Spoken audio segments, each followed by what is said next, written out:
Hay un libro en la Biblia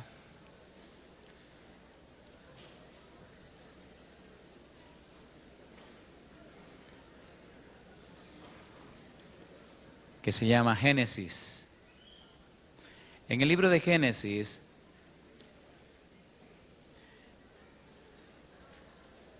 en el capítulo número 5, la palabra de Dios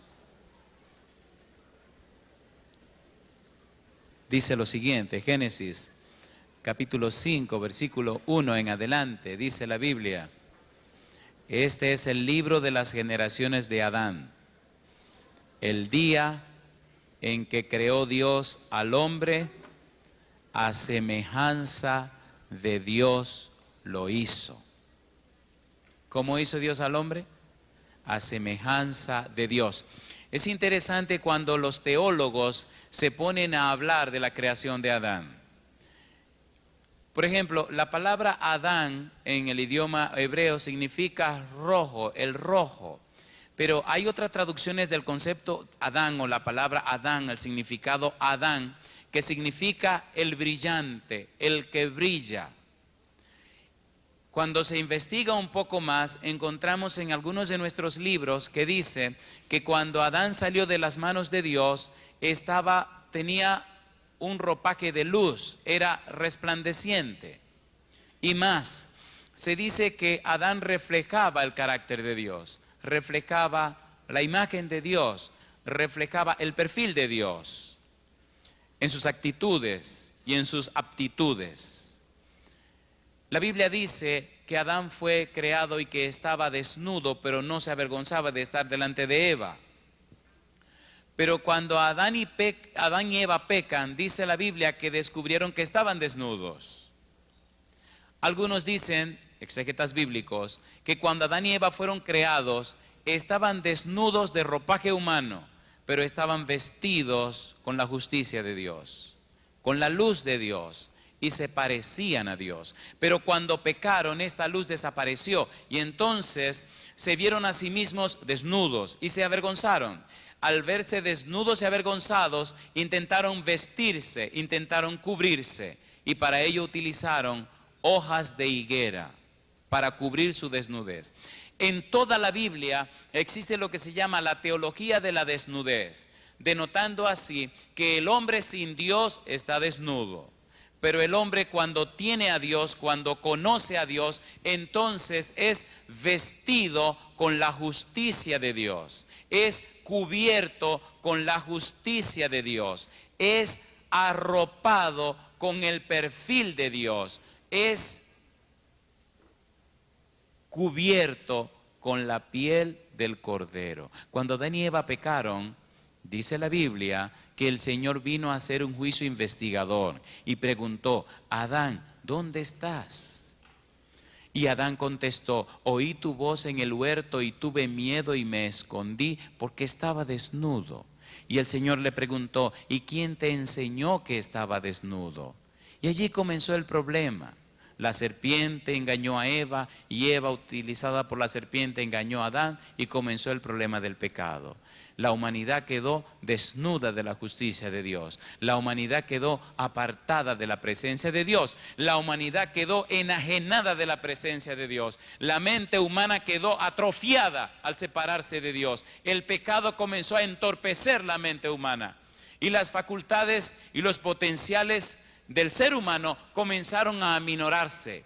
Y entonces el hombre hoy día, de todo ese potencial que Dios le dio, apenas usa de un 4 a un 6%. Todo el otro potencial guardado y adormecido en ese cerebro. El propósito del misterio, que es el tema de esta tarde, es restaurar la imagen de Dios en el hombre. Esto significa que la persona que empieza ese proceso de restauración tiene que hacerse más inteligente, tiene que hacerse más sabio. Pero un momento, no depende del esfuerzo del hombre, sino de la gracia de Dios. Veámoslo de esta manera, leamos la Biblia. Efesios, capítulo número 3. ¿Cómo lo hace Dios? ¿Cómo desarrolla Dios la mente humana? ¿Qué hace Dios para que usted sea más inteligente? ¿Por qué se espera que un cristiano sea poderosamente inteligente, poderosamente sabio? Y allí voy a compartir algunas experiencias con ustedes. Efesios capítulo 3, versículo 14 en adelante. Dice el versículo 14, Efesios capítulo 3, versículo 14. El apóstol Pablo dice: por esta causa doblo mis rodillas ante el Padre de nuestro Señor Jesucristo, de quien toma nombre toda familia en los cielos y en la tierra. Y dice él: para que os dé conforme a las riquezas de su gloria el ser fortalecidos con poder en el hombre interior por su espíritu. Fortalecidos con poder en el hombre interior por su espíritu. ¿Qué cosa es el hombre interior? ¿Qué significa hombre interior? ¿A qué se refiere la expresión hombre interior? El hombre interior es nuestro centro o el centro de nuestra capacidad intelectual y nuestra capacidad espiritual. Lo intelectual y lo espiritual componen todo nuestro ser. Cuando el Espíritu de Dios viene a nuestra vida y fortalece nuestro hombre interior, nos da fuerza intelectual y nos da fuerza espiritual. De manera que el hombre o la mujer visitado por el Espíritu Santo, lleno del Espíritu Santo, se convierte en un poder intelectual y en un poder espiritual. Ángel Manuel Rodríguez es el nombre de un doctor de nuestra iglesia. Es una persona como usted y como yo, de nacionalidad puertorriqueña, que decidió hacer de la Biblia objeto de estudio cada día, que decidió estudiar y profundizar en la palabra de Dios, que decidió consagrarse a Dios cuando era joven.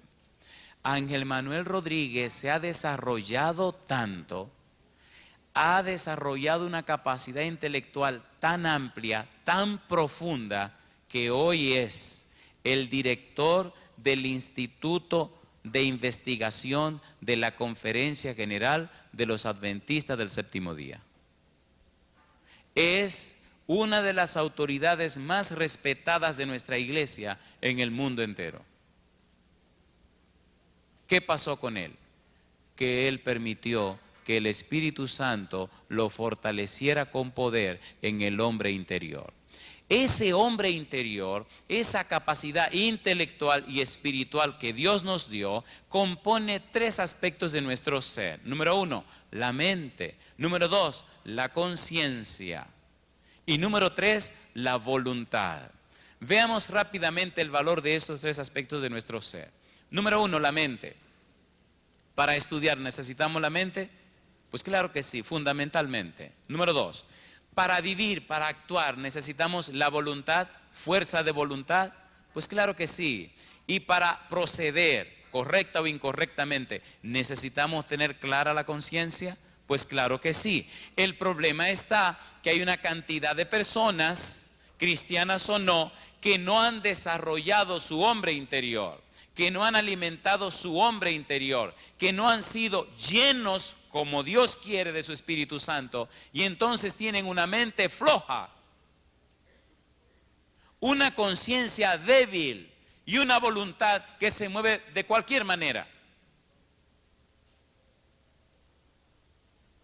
Y eso trae como consecuencia profesionales mediocres, cristianos arrastrados e individuos que son como veletas que cualquier cosa los mueve para cualquier lado. Necesitan entender el propósito del misterio, que es restaurar la imagen de Dios en ellos. Hagamos este asunto práctico. Vamos a aterrizar. Hace algunos años tuve la oportunidad de estudiar en la Universidad Estatal de mi país. Se llama Universidad Autónoma de Santo Domingo. Allá en la universidad, antes de entrar a una carrera que usted quiere, tiene que pasar un año haciendo lo que se llama el colegio universitario. Y en ese colegio universitario usted tiene que conservar un índice. Si el índice baja del nivel que debe tener, a usted no lo aceptan en esa universidad para hacer una carrera. Pero si va a una universidad privada, necesita llevar un documento de la universidad estatal. Claro, si se matriculó en la universidad estatal. Si no, váyase directo a la universidad privada. Pero en la estatal tiene que hacer ese año que se llama colegio universitario. Le dan en ese año un poco de todo para medir y saber cómo anda usted y cómo fueron sus cursos secundarios. Cuando llegamos al lugar, usted no es nadie en ese colegio universitario, usted es solo una matrícula. Y ahí deben desarrollarse los cerebros. Tuve en una clase de letra 112 a un profesor, apellido Roa, nunca voy a olvidar a ese maestro. No lo voy a olvidar porque era la persona más orgullosa que he conocido en mi vida. Era un señor, bueno, no voy a decir cómo era un señor. Pero él decía que él era lo último, él pensó que era la última Coca-Cola del desierto, era la última letra. Así dice mi esposa, hay gente que cree que son la última Coca-Cola en el desierto, o sea que después de ello la gente se muere de sed. Y empezó la clase, en la sección teníamos 96 estudiantes. Empezó la clase. Él tenía una debilidad y es que él no quería saber de los varones, solamente quería saber de las muchachas. Así que cuando una muchacha se levantaba la mano, sí, cómo no, cómo no. Cuando era un varón decía, ¿qué usted quiere?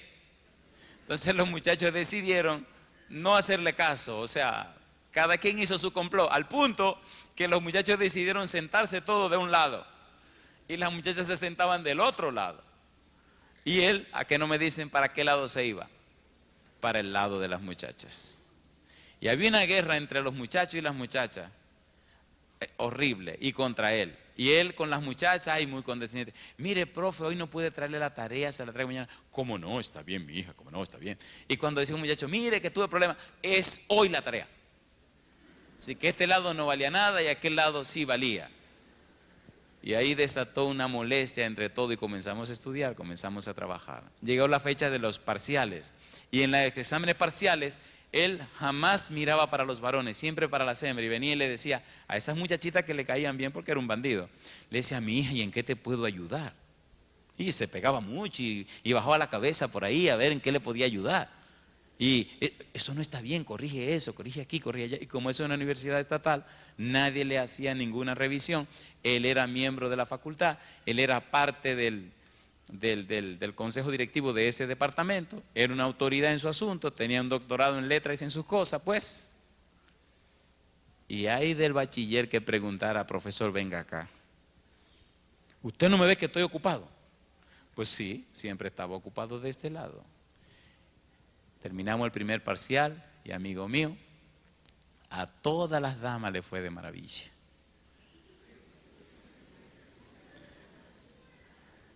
Y aquí los jovencitos comenzamos a tener problemas. ¿Qué vamos a hacer? Fue la pregunta. Lo interesante es que los exámenes de los varones lo corregía el vedel. El vedel es un asistente del maestro, una persona que se le paga para corregir pruebas. Y los exámenes de las damas lo corregía otro vedel, pero que siempre se hacía con la anuencia del maestro. Llegó el segundo parcial y nos inventamos una los varones. Queremos, por favor, que si es posible, nos den el examen oral. No se puede. Pues por favor, si nos pudieran dar un examen sin papeles. No se puede. Por favor, porque usted no volvía a ver su papel, ese papel se perdía, no se sabe qué se hacía con ese papel. Algunos decían que los maestros cogían el examen y lo ponían en una funda, lo tiraban detrás de la camioneta y salían corriendo. Los papeles que se volaban se los llevó el viento y el que se quedaba pues se los corregían. Una universidad donde cada quien hacía lo que quería. Queríamos tener una constancia de nuestras notas. No podíamos reclamar en el departamento. Ah, ¿lo quieren oral? Sí. ¿Conmigo? Sí, señor. Y así pasamos la materia. Porque de otra manera, estaba recién bautizado. Estaba comenzando a caminar con mi Señor Jesús. Y este tiburón se preparó para hacernos pasar un mal rato. Recuerdo cuando, porque los exámenes se hacían en toda una semana, todos los días 5, todos los días 6, con diferentes maestros, nada más para los varones. Me tocó con el tiburón, con el maestro. Me dice, ¿usted quiere el examen oral, bachiller, o lo quiere escrito? Digo, no, yo me voy oral. Dice, pues siéntese. Y buscó 1000 formas de entramparme. Hasta me hizo preguntas en forma incorrecta. Y le dije, con todo el respeto que usted merece, maestro, esa pregunta es incorrecta. Dice, ¿me está diciendo usted a mí que la pregunta es incorrecta? Digo, a usted no, a ese papel que usted tiene en la mano que alguien escribió. No, porque si te pone con él, ahí mismo resolvió. Y dice él, ¿y usted no sabe quién escribió este papel? Digo, gracias a Dios que no, pero no creo que haya sido mi maestro, que es una persona tan excelente. Oye, él se sonrió, tuvo una sonrisa amplia. Y dice, oiga, bachiller, yo no lo había notado en la clase. Digo, no, yo sé que usted no me había notado, maestro. Oye, desde ahí comencé a caerle bien. Llegó el examen final. Llegó el examen final. El examen final tiene que ser escrito. Me dice él, oiga, bachiller, digo, dígame, venga, siéntese acá adelante. Me senté adelante. Me dice uno que está por el lado, ¿te ganaste el viejo este? Digo, no, yo no me he ganado de ningún viejo. Ese es el maestro. Y empezamos a reírnos y viene él y me pregunta, ¿de qué se ríen? Digo, no, estos muchachos aquí dicen que no hay otro literato en esta universidad como usted. Y dice él, ¿de verdad que dijeron eso? Digo, claro, ahí hay 2 libros con el nombre suyo en la biblioteca y es donde uno más consulta para hacer los trabajos. No me diga. ¿Así? ¿Y quiénes fueron que dijeron eso? Digo, mire, todo este grupito que usted ve que todo esto están pensando así. ¿Quién ha dicho? Así que recogió el grupito entero y lo sentó del otro lado. Llegó el examen final. Entregó los papeles. Empezamos a trabajar. Cada quien llenó su papel y lo devolvimos. Recogió los papeles que llenamos ese grupo, lo puso aparte, lo echó en su maletín, recogió los otros papeles, lo entregó al bedel en una funda y se fue.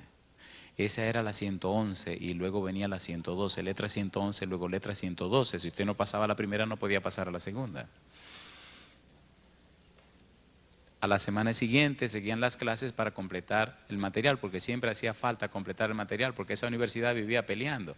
Si el presidente daba un decreto sobre una cosa, bueno, pues a los estudiantes se le ocurría que había que protestar. Así que una semana protestando y no había clase, así que no se podía completar el material. Si un día se le ocurrió que, yo no sé lo que fuera, bueno, se le ocurrió a los estudiantes que lo del FEFLAS y lo del FELABEL y del qué sé yo quién quieren protestar, pues no hay clase. Así que los estudiantes se organizaban y empezaban a vocear, y a vocear, y a vocear. Y uno llegaba a recibir clase. ¿Y qué pasó? No hay clase. ¿Y por qué? Los muchachos hoy están haciendo manifestación. A veces llegaba uno a la clase y me decía un bachiller, ¿tú no vas para la manifestación? Digo, ¿a buscar a quién? Dice, no, que hoy vamos a marchar en la manifestación. No, déjate eso, yo no me meto en esas cosas. Así que como no se podía completar el material, el programa, había que seguir. Llegamos la semana siguiente. El maestro está en la puerta, recibe a todo mundo entra, llega y entonces le dice, ok, en el mural tal, de la sección tal, del edificio tal, en el ala tal, por una universidad inmensa, allá está el papel con las notas publicadas, allí están las notas publicadas y aquí están los papeles del examen final. porque había sido fuerte la crítica en el departamento de que él no devolvía los papeles. Y empezó a devolver los papeles corregidos. Yo doy gloria a Dios, porque ahí voy al tema. Cuando tú estudias la Biblia frecuente y sistemáticamente, tu memoria, tu mente se hace más poderosa. Hay un pensamiento en uno de nuestros libros que dice, y escúchalo bien por favor, dice, el estudio sistemático y frecuente de la palabra de Dios crea una memoria más retentiva y poderosa. ¿Cómo pone la memoria? Más retentiva y poderosa. Yo te voy a contar un par de experiencias personales y te voy a contar una de mi hijo mayor. Andresito todos los años ha recibido la medalla de excelencia académica en todos los cursos. ¿Cómo ocurrió? Escucha. Cuando mi hijo nació, en la ciudad de Nueva York hay un lugar que se llama el ABC, el Adventist Book Center, es decir, el Centro Adventista de Publicaciones. Hay unas Biblias que venden allí que tienen aproximadamente unas 750 páginas. Es casi toda la historia de la Biblia, pero escrita en muñequitos, dibujos animados, caricaturas, ilustrados. ¿Se entendió? Cartoon Network. ¿Ya me entendieron? Desde que ellos nacían, desde que estaban pequeñitos, yo compraba esas Biblias. Cuando viajaba a la ciudad de Nueva York tenía que ir muy frecuente cada año a dar campañas, semanas de oración, conferencias y demás. Compraba Biblias y la ponía a su disposición. Ellos no sabían leer, eran bebecitos, algunos, bueno, ni siquiera sabían caminar muchas veces. A veces llegaba a la casa y mi esposa me decía, yo no sé para qué tú le pones libros a esos muchachos en la cuna y lo deja que le pongan la mano a esas Biblias. Y le preguntaba, ¿qué pasó? Dice, ven a ver. Y ahí estaba el muchachito con los dos puñitos llenos de páginas y la boca también. Digo, excelente, ese se va a comer los libros. Sí que ese comía libros desde que era un bebé. Y se había a abrirle la boca y gritaba y sacarle las páginas de la boca. Y desde que usted se iba, volvía a romper y a echarse en la boca, porque él pensaba que era una manera de devorar libros, y los devoraba. Siguió así, seguimos comprando libros y poniéndole en la cuna. El muchachito veía que su mamá se ponía a leer, que su papá se ponía a leer, y como había siempre un libro cerca, él se ponía a leer su libro. ¿Y saben lo que ocurrió? Que se convirtió el bendito muchacho en un bibliófilo. ¿Con qué se come eso? Es amante de los libros. A los 12 años llegó a la casa y le dijo a la mamá, mami, me van a meter en un concurso literario. Dice mi esposa, qué raro. ¿Y tú dijiste que sí? Dice, yo no dije que sí, pero me metieron. ¿Cómo así, mi hijo? Sí, llegaron al curso y dijeron, necesitamos una gente que vaya al concurso literario. Y la nena es la otra hijita, la que le sigue, y salta la nena, Tito, pongan a Tito. Y entonces dice el que llegó, no, pero la persona que pongamos ahí tiene que haber leído muchos libros. Y dice ella, ni usted ha leído más libros que Tito. Y entonces le pregunta a él, Andresito, ¿y tú has leído algunos libros? Pero un bebé, ¿y cuántos libros tú has leído? No sé, dice, pero di una idea más o menos, como cuántos libros, como 10, como 12, 10 o 12, no más, como 20, 20, no más. Y para molestarlo le dice, como 40, no, 40 no más. Y dice, déjame ver, yo leí, comenzó 1, 2, tal libro, tal libro, tal libro, tal libro, tal libro. Cuando iba por 50 libros, le dice, mira, ya déjalo ahí. Había leído más de 80 libros. Registró 50 libros. Ganó el concurso literario. Cuando llegó el día de la prueba, te estoy diciendo lo que hace la Biblia. Cuando llegó el día de la prueba, eran todos los colegios de la ciudad de Santiago, que es la segunda ciudad más importante de mi país. Cuando llegó el día de la prueba, estaban participando representantes de todos los colegios principales y Andresito estaba representando el colegio de nuestra iglesia. Le habían dicho que llevaran un resumen del argumento de cada libro para entregarlo. Él no entendió, así que lo que él hizo fue que cogió una hoja y puso el título de todos los 50 libros que le dejaron, que le aceptaron, y se echó su hojita en un bolsillo. Cuando él llega al salón, están todos esos muchachitos con carpetas y un argumento de cada libro, una página. Si eran 20 libros, 20 páginas. Si eran 50, 50 páginas. Y él con un papelito en los bolsillos. Bueno, y él mira y le dice a uno que tiene al lado un reguero de páginas, le dice, ¿y qué es todo eso? Y él lo mira y le dice, ¿cómo que qué es todo eso? Cada argumento de cada libro que yo he leído. Y entonces le pregunta, son niños, son 12 años, le dice, ¿y tú pierdes tu tiempo escribiendo tanto? Y entonces le dice el otro, así ya yo sé qué es cada cosa. Y le dice Andresito, no pierdas tu tiempo, apréndetelo de memoria. Y no tienes que andar con carpeta. Yo lo que tengo es una paginita. Y le dice el otro, pues a ti se te va a olvidar. Y le dice Andresito, ¿quién ha dicho? Tú verás ahorita, tú verás si se me va a olvidar. Cuando comienzan, era un jurado, había como 6 o 7 personas allí. Usted pasaba, usted daba su nombre, buscaban el listado y de todas las obras que usted informó, empezaban a preguntarle argumento de 5 de todas. Y luego preguntas sobre el argumento de 10 más. Preguntas sobre 5 y argumento de 10, 5 y 10 son 15. Llega y le preguntan, ¿usted es Andrés Porte? Dice, ajá. Usted hizo los argumentos de cada obra. Bueno, entre la mano en el bolsillo y saca la hojita y abre. Y dice, ¿esto es lo que ustedes quieren? Y le dice el tipo, el presidente del jurado, mira a los otros y se ríe. Dice, no, mi hijo, no. Mira, es que pensamos que es más fácil para ti si tú haces un argumento de cada obra para repasar. Ah, no, hay que perder mucho tiempo. Vamos, vamos. ¿Ustedes tienen una copia de esto? Y le dicen, sí, tenemos aquí una copia de lo que tú has leído. Pues vamos, guarda su papel. Comiencen, vamos. ¿Y tú no quieres repasar? No. Bueno, pues está bien, comencemos. Y empieza una señora. Bueno, el libro tal. Y empezó el muchacho. Ah, el autor fulano de tal. El argumento del libro, miren, y comenzó No, ya está bien, mijo, espérate. Vamos con el libro tal. ¿Y libro cuál? ¿Y libro tal? ¿Y libro cuál? Terminaron. Ok, vamos ahora con los 10 argumentos. Dame el argumento del libro tal. Y tal, y tal.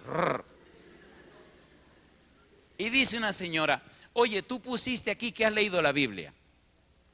¿Tú has leído la Biblia alguna vez? Y él la mira y se ríe.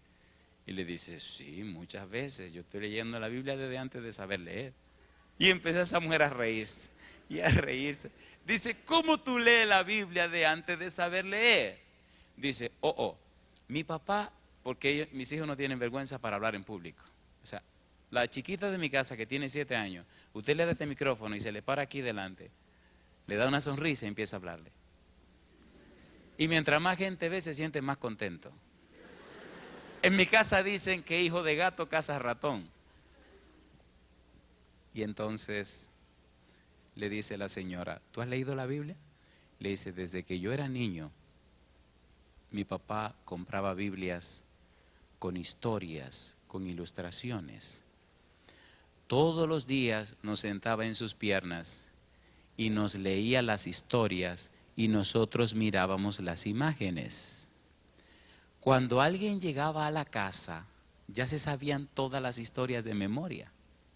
Cuando alguien llegaba a la casa, antes de ir a la escuela, porque mi esposa los alfabetizó en mi casa, antes de ir a la escuela, ellos se reunían con la gente que llegaba y le decía, oiga, ¿quiere que le lea una historia de la Biblia? Pero ellos no sabían leer. Le decían, sí, cómo no, ¿le gusta la de Abraham e Isaac? Sí, cómo no, pues espérese. Iba, veía, decía, siénteme. Entonces eran pequeñitos, los sentaban en la pierna. Mire, Abraham e Isaac. Y comenzaban. Y el Señor visitó a Abraham y a su esposa Sara. Y se quedaba la gente mirando. Bro. Y entonces iba globitos, ¿sabe qué son unos globitos que aparecen arriba? Iba globito por globito diciéndoselo. Y seguía a la otra página, y globito por globito. Y la otra página, globito, y la otra. Y terminaba esa historia. ¿Le gustó? Sí. ¿Quiere que le haga otra? Sí. ¿Cuál usted quiere? Como ella se la sabía. Mira, vamos aquí esta. Caín y Abel. Ok, mire. Caín y Abel. Es el título. Sí. Y ahí comenzaba. Cuando yo llegaba, esa pobre gente, agarradito, me decían, wow, y estos muchachos saben leer. Y entonces yo le decía, Andresito. Y él sonreía, miraba para abajo y decía, no, es que yo me lo aprendí de memoria. Hoy, esta mañana llamé a mi casa, hablé con mi esposa. Cuando ustedes se casen y tengan que viajar, ustedes no saben lo sabroso que es llamar de lejos y hablar con la esposa. Es como una emoción que a uno le da. Oye, como que la mujer se oye más dulce, más suave, como, ¿me entiende? Oye, es un asunto interesante. Y me dice ella, gordo, tú no sabes. Miren, estoy diciendo estas cosas porque lo que la Biblia dice no es asunto de teoría. Yo lo he vivido. El estudiar la Biblia para mí ha significado todo. Gracias al cielo, mi mente se ha desarrollado en una forma que ustedes no se pueden imaginar. Voy a decirle algunas cosas de mi maestría y lo que ocurrió, pero estoy contándole cómo ha resultado en mis hijos. Todo lo que he estudiado y lo que he aprendido lo practico con mis hijos. Los he convertido en mis conejillos de indias. Mi esposa me dice, tú inventas demasiado con los muchachos. Digo, pero funciona, funciona. Me llama, hoy la llamo y estamos dialogando. Me dice, tú no sabes, gordo, ¿qué pasó? Que en el speech del lunes hay una clase allá que se llama speech, o sea, para aprender a hablar en público. Y todos los lunes, ellos tienen que hacer una exposición en público, pero con todas las de la ley. En casa yo tengo para audiovisuales todo lo que uno puede necesitar. Tengo mi computadora, tengo mi videoproyector, o sea, las cosas que uno necesita. Aquí no traje nada porque aquí tienen todo eso. Andresito desde siempre me ayuda y sabe usar todo. Aprendió a manejar la computadora sin que nadie le enseñara. Ahora sabe más que yo, porque esos muchachos tienen un cerebro que Dios lo bendiga. Y entonces le dijo, mami, ayuda tú a la nena a hacer su presentación y déjame a mí a hacerle en la computadora en PowerPoint, que entonces yo uso el videoproyector de papi. Y él le dice, ay, Andresito, ay, no. Mira, tú tenías que pedirle permiso a tu papá. Ay, no, porque el videoproyector mío es pequeñito, pero muy bueno, de mucha resolución. No, yo no me voy a meter en ese lío, me cuenta mi esposa. Mira, ay, no, no, no, no. Vamos a ver, vamos a ver. Y se amargó la vida del muchachito. Y él dice, bueno, de todas maneras, prepara tu cosa en la computadora. Mira, aquí están los CD de las imágenes, haz tu cosa. Bueno, se fajó y preparó su asunto y todo lo demás, el daño que hace el tabaco en los pulmones y todo. La nena entonces preparó acerca de mi país. Hicieron maravilla, hicieron cuadro, hicieron lámina, hicieron de todo. Ok, llegó el día de la presentación. Mi esposa le dice, mira, como tú te gusta mucho estar puyando y puyando y puyando, yo voy a ir a la universidad, a la escuela, te voy a llevar la computadora y te voy a llevar el videoproyector. Tú prepara la computadora, prepara el videoproyector, hace la presentación, me recoge todo de una vez y me lo entrega y yo lo traigo otra vez. Pero no te va a poner a estar puyando y fastidiando como a ti te gusta. Porque es que miren, le di una IBM, una IBM ThinkPad de esas laptop, la dañó.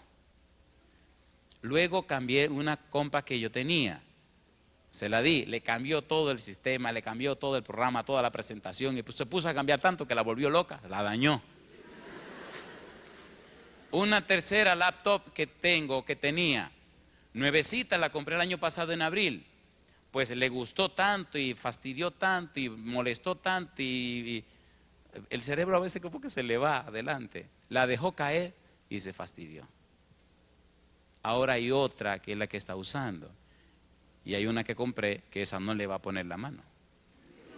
Lo ha dañado todo, porque él quiere ir más allá de lo que, o sea, y se mete y hace hasta que la computadora se tranque. Cuando se trancó, pues ya, busca, tratando de arreglar y termina de dañar hasta que se daña todo.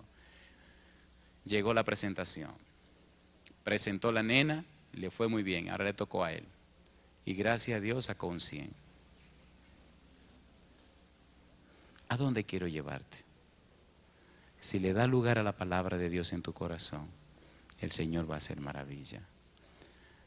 La mente, la conciencia y la voluntad son elementos que el Espíritu Santo quiere fortalecer.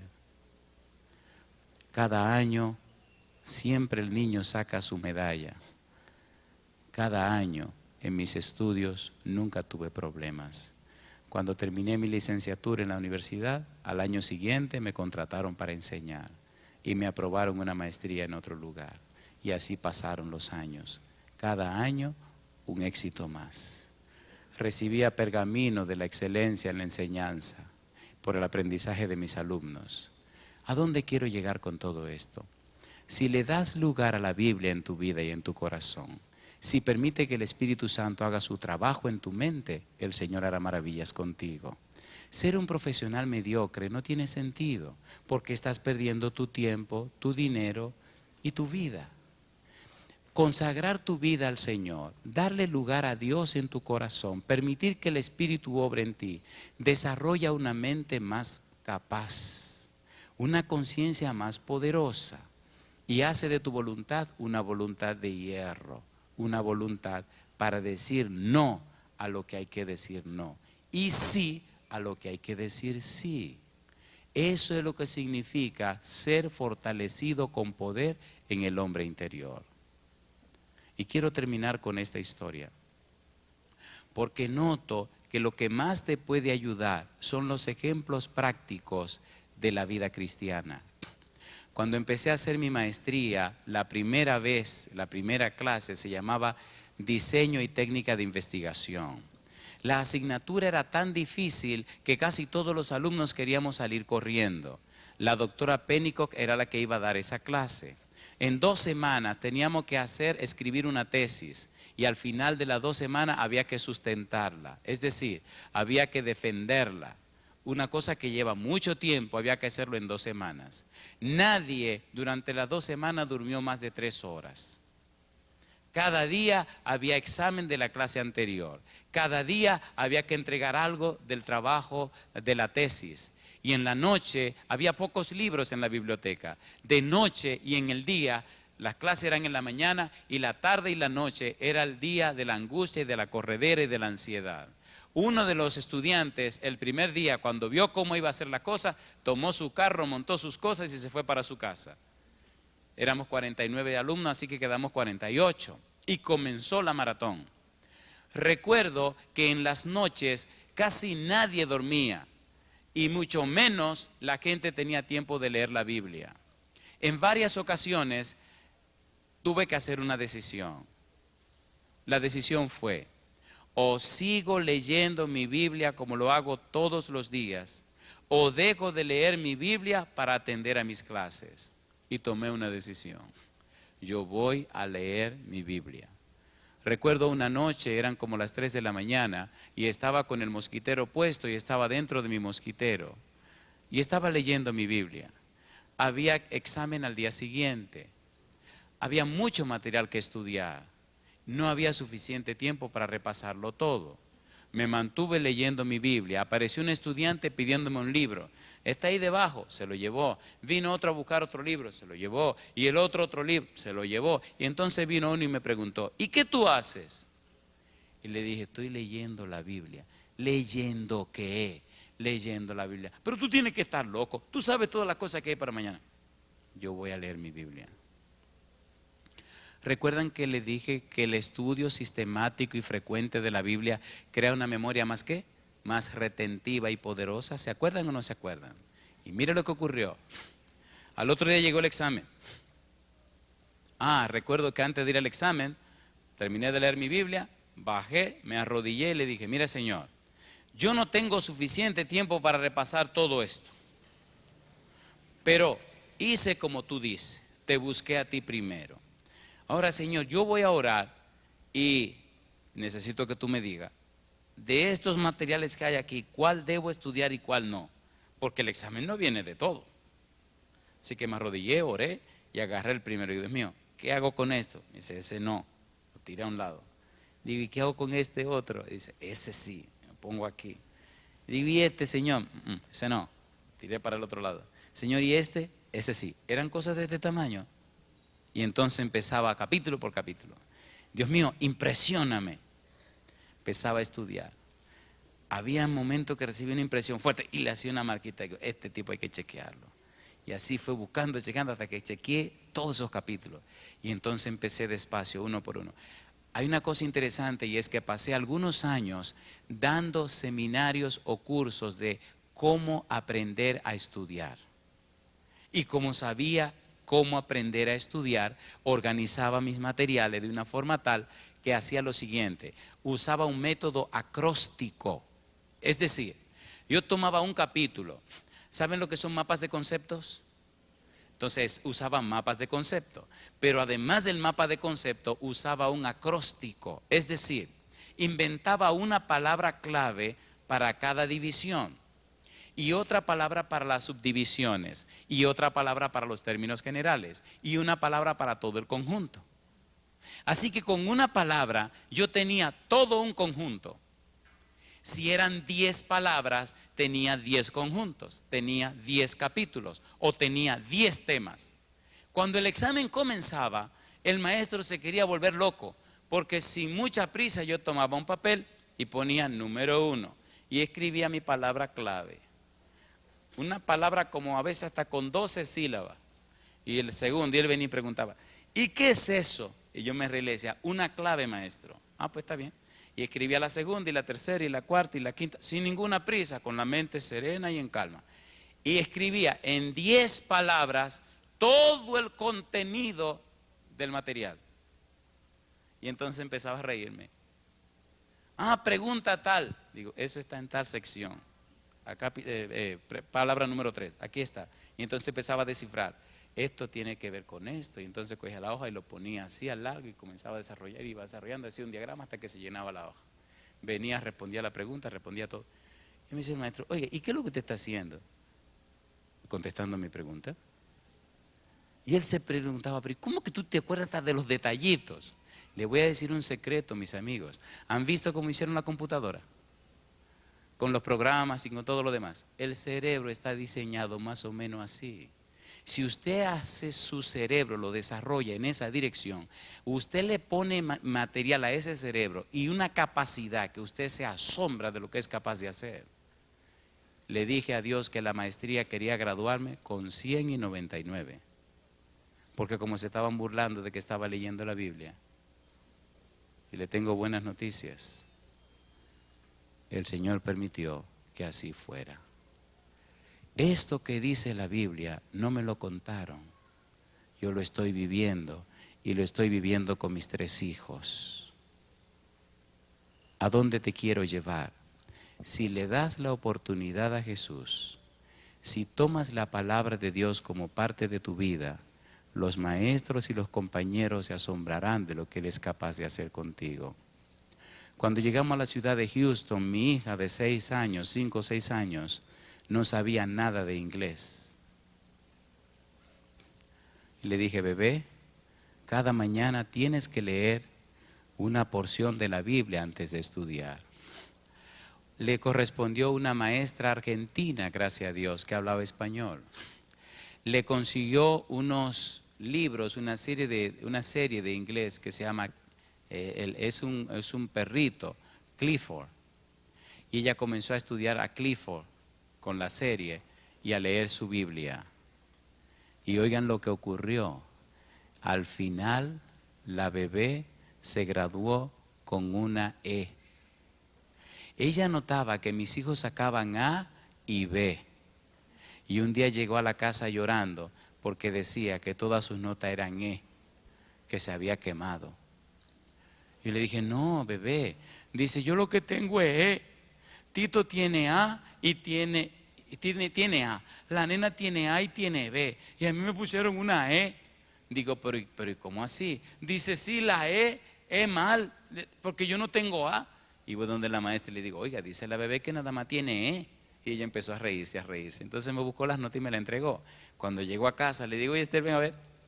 Cuni, ven acá. Ella se llama Paula, pero le decimos Cuni. Cuni, ven acá. Y viene. Digo, esta es la nota tuya. Yo te lo dije. Mira, solo tengo E. Yo no quiero E, yo quiero A. Digo, pero tú sabes lo que significa la E. Dice, no. Yo veo que los muchachos dicen que la F es mala. EF. Así que yo estoy malísima. Después de la E va la F.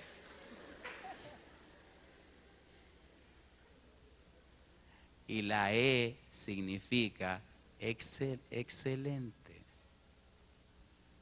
Cuando se lo expliqué empezó a reírse. Ahí nos abrazamos y se acabó el problema. Lo que te estoy predicando lo estoy viviendo en mi casa.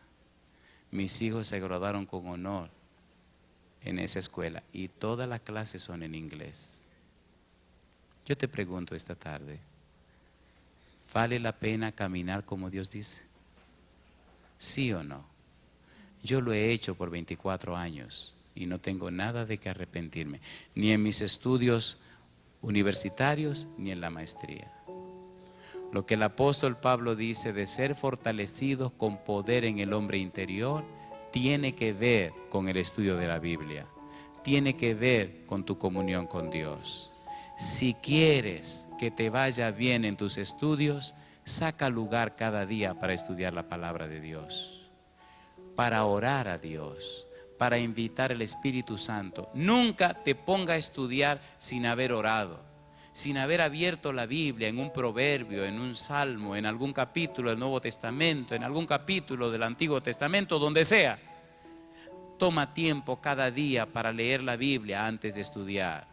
Pide la presencia de Dios y su invitación. Pídele a Dios que te dé su Espíritu y el Espíritu Santo despertará ese potencial que tiene en tu cerebro. ¿Cuántos de ustedes son cristianos, miembros de iglesia, comprometidos con la palabra de Dios? A ver, ¿cuántos son así? Gloria a Dios, gloria a Dios. Háganlo y notarán la diferencia. Y los demás, si no tienen una Biblia, consíganla y háganlo y notarán la diferencia. Hace años que estuve en una universidad enseñando y estas instrucciones las di a mis alumnos y doy gloria a Dios porque se notó la diferencia. El apóstol Pablo termina diciendo, Efesios capítulo 3, versículo número 17, para que habite Cristo por la fe en vuestros corazones. Cuando eso ocurre, nuestra vida comienza a verse diferente. El día de la graduación, el último año de mis estudios en la universidad, tenía que enseñar y tenía también que estudiar. Estaba enseñando algunas materias en secundaria y estaba enseñando algunas cosas. Por ejemplo, el griego koiné, era el asistente del rector de la universidad. Tenía que enseñarle a mis compañeros. Después de terminar con la secundaria y examinar 5 de 6 materias y completar mi trabajo de tesis, faltaba una asignatura que tenía que ver con legislación escolar en mi país. Pero ya estaba agotado, cansado, y le dije al maestro, yo no quiero el examen escrito. Y entonces acordamos hacer 50 preguntas de 2 puntos cada uno. Nos reunimos en su oficina, empezaron las preguntas y comenzaron las respuestas. Y gloria a Dios, que después de orar bastante, el Espíritu trajo a mi mente todo lo que había estudiado. Yo pregunto esta tarde, ¿se atreve usted a darle una oportunidad a Dios para que se comprometa con usted en los estudios? ¿Se atreven? A ver, ¿cuántos se atreven a darle una oportunidad a Dios? Yo lo quiero ver en pie, por favor. 2 cosas nada más te voy a pedir. 2 cosas. No importa de dónde seas, no importa lo que estudies, no importa de dónde vengas. 2 cosas. Primero, toma una Biblia y cuando vayas a estudiar, háblale a Dios. Tú le puedes decir algo como esto: mira, Dios, yo no te conozco mucho, pero según dice el pastor, el propósito del misterio es restaurar tu imagen en mi vida. Una manera de restaurar tu imagen en mi vida es dándome una mente más poderosa. Por favor, Dios, ahora voy a leer la Biblia. Una parte de la Biblia voy a leer. Ilumina mi mente con tu espíritu. Aclara mi mente y dame poder para entender lo que voy a estudiar. Haz eso cada día de tu vida. Haz eso toda vez que te vas a sentar a estudiar. Claro, organiza tu vida y haz un programa diario de acción, una agenda. Saca los espacios para cada cosa, pero el tiempo de estudio, apártalo de todo otro compromiso. Saca un periodo de estudio solo para estudiar. Se ha descubierto que el mejor momento para estudiar es de las 4 de la mañana a las 7 de la mañana. En una persona que se acostó a una buena hora la noche anterior. De 4 de la mañana a 7 de la mañana, el cerebro trabaja con una unidad que es el hertz. ¿Han oído hablar de megahertz? ¿De kilohertz? El hercio es la unidad que utilizan para la radio. Cuando usted se levanta, se acuesta a la hora que debe acostarse, 10, 10 y media de la noche, y se levanta a las 4 de la mañana, su cerebro está trabajando a la capacidad de 8 hercios. El cerebro está más preparado para captar, percibir y grabar información. De 4 de la mañana a 7 de la mañana, el cerebro está en sus 3 mejores horas de todo el día para aprender. Después de las 7 de la mañana, el cerebro comienza a aumentar en la unidad y llega hasta 12 hercios. Cuando usted tiene la mente bien atacada y el día está bien estresado, usted aprende menos. Georgi Lozanov, un científico búlgaro, descubrió que la música barroca tranquiliza, apacigua y desciende el nivel de los hercios. La música barroca, cuando usted la escuche, le trae como cierta tranquilidad y entonces puede estudiar más plácidamente y baja el nivel de los hercios en el cerebro. Cuando a todo ese ambiente de orden para estudiar, usted anexa la oración y la palabra de Dios, usted se convierte en un intelectual poderoso. Lo hice por años, ahora le enseño a mis hijos y ahí se ven los resultados. ¿En realidad se atreven a hacer eso, muchachos? ¿Sí o no? Ser religioso es bueno, pero la religiosidad o el religiosismo no es bueno. Ser cristiano es bueno y amar y conocer a Jesús, y eso te hace un profesional más completo. Yo quiero hacer esta pregunta para cantar el himno número 4. ¿Estamos listos? La pregunta es esta. Haga una raya de hoy para atrás y de hoy para adelante. Haga lo que le estoy diciendo y vamos a ver los resultados para fin de año. ¿Se atreven a aceptar el desafío? ¿Cuántos se atreven a aceptar el desafío? ¿Cuántos no tienen una Biblia en su casa? A ver, levanten la mano los que no tienen una Biblia. Alabado sea Dios, todos tienen una Biblia. Qué bien. Si hubieran dicho que no la tenían, se la iba a regalar. Pero ya nadie dijo que no la tiene. Ya apareció una mano por allí, ¿verdad? Lo de la Biblia fue una broma, pues si la necesitan, por lo menos hay una sola persona que le levantó. Pastor, usted tendrá que pagar las consecuencias. Miren, ellos van a cantar. Yo quiero pedir lo siguiente. Y quiero hacerlo para un grupo muy especial. Para aquellas personas que no tienen el hábito de leer la Biblia. Aquellas personas que nunca le ha interesado eso de estar leyendo Biblia. Y que hoy se comprometen con Dios antes de estudiar a leer una parte de la Biblia y orarle a Dios. ¿Le parece bien? A ese tipo de gente vamos a orar con ellos aquí al frente. En el plan de Dios no está presente la mediocridad, sino la excelencia. Por eso la Biblia dice: amado, yo deseo que sea prosperado en todas las cosas y que tenga salud, así como prospera tu alma. Dios no se agrada con esas notas raquíticas que a veces sacamos. Muchas veces no porque no somos buenos estudiantes, a veces porque no sabemos estudiar. Muchas veces por los compromisos que tenemos y no alcanzamos las metas que queremos. Y algunos se frustran. Vamos a darle un lugar a Dios. Vamos a darle una oportunidad al Señor. Número 1, habla con Dios. Número 2, lee una porción de la Biblia. Y número 3, organiza tu día de acción. Organiza tu vida. En el día, compra una agenda. Organiza tu tiempo, organízate. La gente pregunta, ¿por qué rinde tanto? Es que organizo mi vida. Ahí ando con una agenda. Y todo el día, tengo todo el tiempo ocupado, todo el tiempo ocupado. Y si no tengo el tiempo ocupado, me pongo a leer, a aprender algo que no sé. Organiza tu vida. Cuando organiza tu vida, organiza tu mente y le da lugar a Dios, ocurren maravillas. ¿Se atreven a hacer esa decisión? Yo aspiro a ver muchos de ustedes mañana en algún lugar fuera de este país. El mundo es pequeñito y está a disposición de todo, principalmente de la juventud. No hay límite para aquel que poniendo el yo a un lado le da oportunidad a Cristo Jesús. Tengo una niña que fue mi alumna en la ciudad, en mi país, en la ciudad de Santiago, que ahora dirige el departamento de cómputo de una universidad. Se llama Alejandra. Alejandra era una estudiante como cualquiera de ustedes, pero Alejandra aceptó el desafío.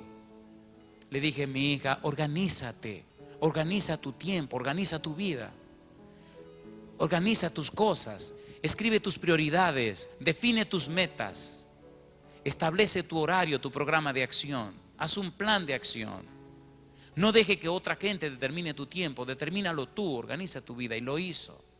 Y dio espacio a la oración y espacio al estudio de la Biblia. Terminó su licenciatura, se fue a Andrews, hizo su maestría. La pidieron de 2 universidades, aceptó Antilian porque queda más cerca de mi país.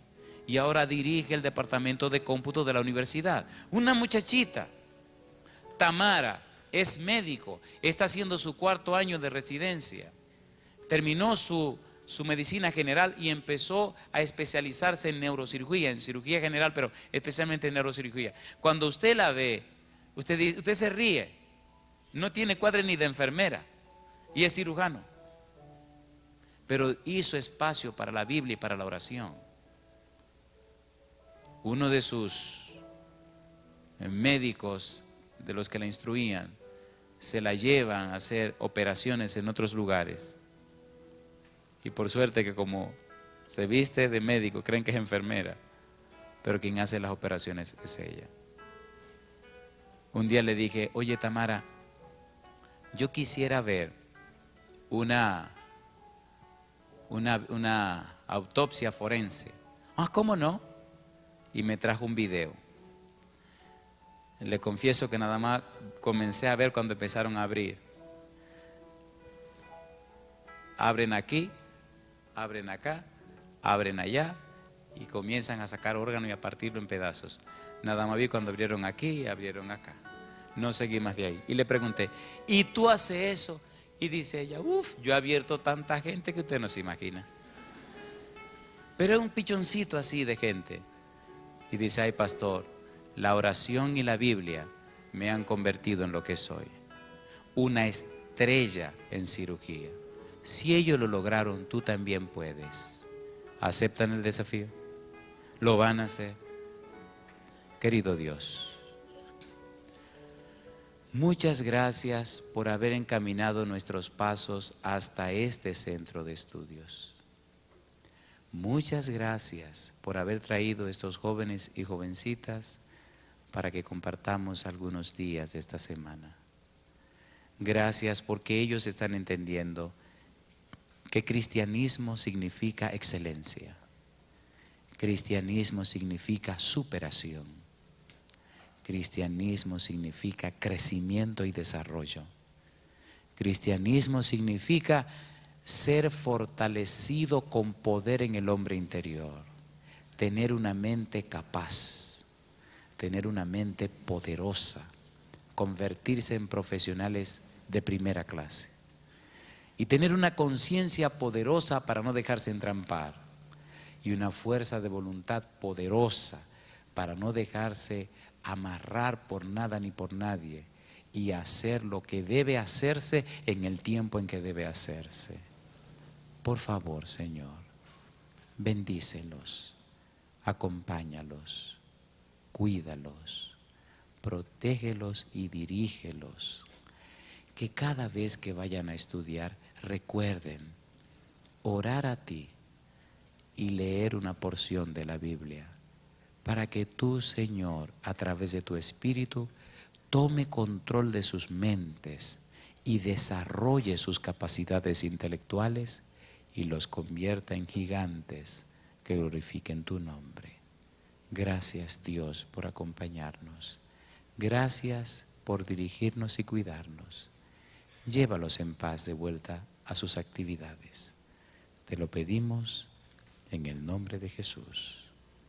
Amén, Señor. Amén.